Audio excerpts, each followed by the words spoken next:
Hello, this is Jean-Jacques DeLisle with EMRFS, and today I will be playing around with an Arduino and addressable RGB LEDs.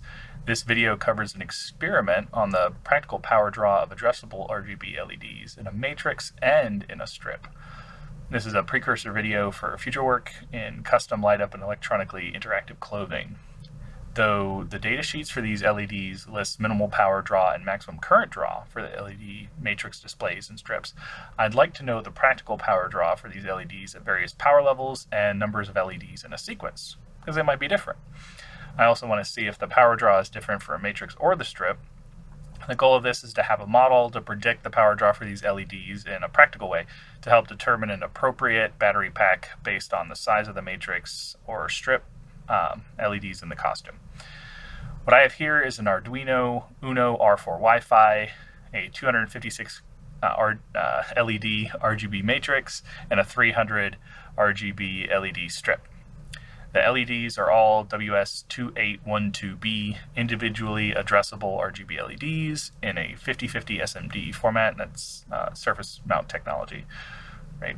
The LED strip is 16.4 feet with 60 pixels per meter, and the matrix is a 16 by 16 square matrix.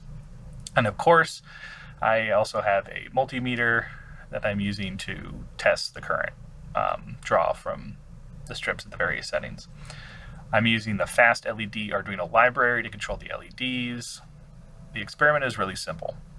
I'm going to run through a series of tests for the LED matrix display and strip that activate a number of LEDs at various brightness levels and measure the current. I'll also take a reading of the voltage at some point in order to determine the total power draw with a different number of LEDs and at different power levels. With all of this data, I'll plot on a chart and I'll analyze it. And we'll have that discussion a little bit later. In the future, I could also fiddle around with frame rates for the LEDs, different patterns, all that stuff to see the different levels of power draw. But for starters, I'm just going to use a modest frames per second of 240, which should be indiscernible to the human eye. There's no flicker, ideally, and a solid white output. And that should be the worst case power draw and give me a little bit of headroom for planning out the size of the battery bank I'll need for whatever costume I'm building. I use the Fast LED.h library, which is available in the Arduino IDE. However, the version of Fast LED.h that works with the UNO R for Wi-Fi is not available through the Arduino IDE yet, and I had to grab that from GitHub and replace the Fast LED library folder contents with the master version of Fast LED.h from GitHub. It was a pretty simple copy and paste process. The code is also rather simple. A basic setup of Fast LED with an array for the power levels and another array for the LED numbers. It wasn't critical how I did the arrays, so I just chose what seemed convenient values at the time. A note is that I left the code the same for both the matrix display and the strip, so only 256 LEDs were used in the test that I did, just to keep it the same between the display and the strip, even though the strip does have 300 LEDs that I could have done testing with. I use serial for feedback communication and debugging for the code. It's nothing critical there. The main loop is just a setup for Fast LED with a serial command to print that the sequence is starting. That's it. And it's just a series of for loops that run through the power levels, LED numbers, and programs each LED to emit white, which is 255, 255, 255 in RGB speak. There's a command to set the brightness to power in each LED number for the loop.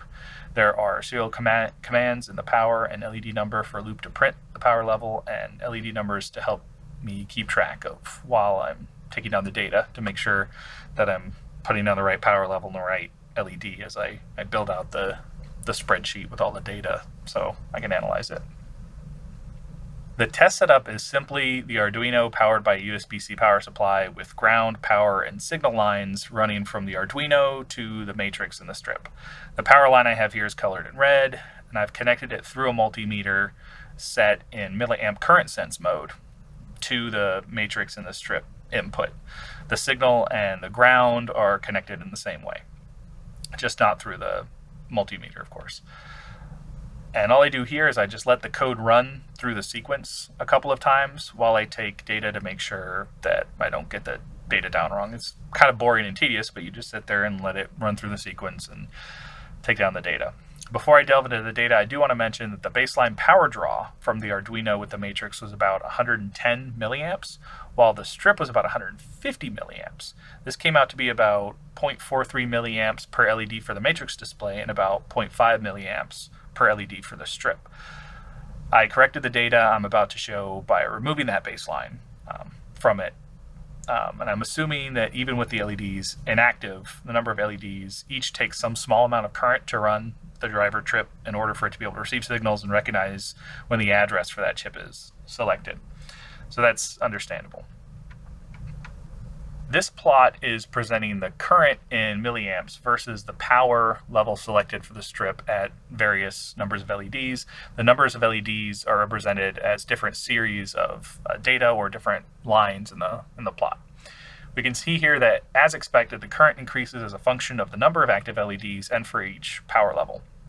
You can also see that the difference in power level and current draw isn't exactly linear at higher levels of power draw and seems to level off somewhat for higher numbers of LEDs. This could be something to do with the available power through the Arduino, though that should be at about a maximum of 800 milliamps.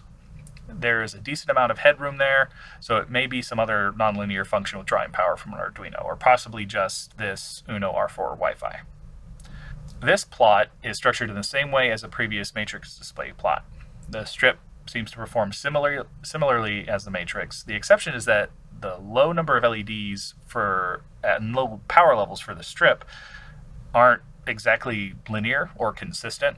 And I went through the data a few times and I got pretty chaotic set of numbers, all within a kind of an acceptable range, but it was definitely a lot noisier than with the matrix. But at higher power levels and higher LED numbers, the strip seems to follow the exact same patterns as the matrix, so I'm assuming it's just something to do with how the strip is designed, or maybe it's the specific LEDs. Even though they're supposed to be very similar, there could be some differences, as they're probably not from the same manufacturer.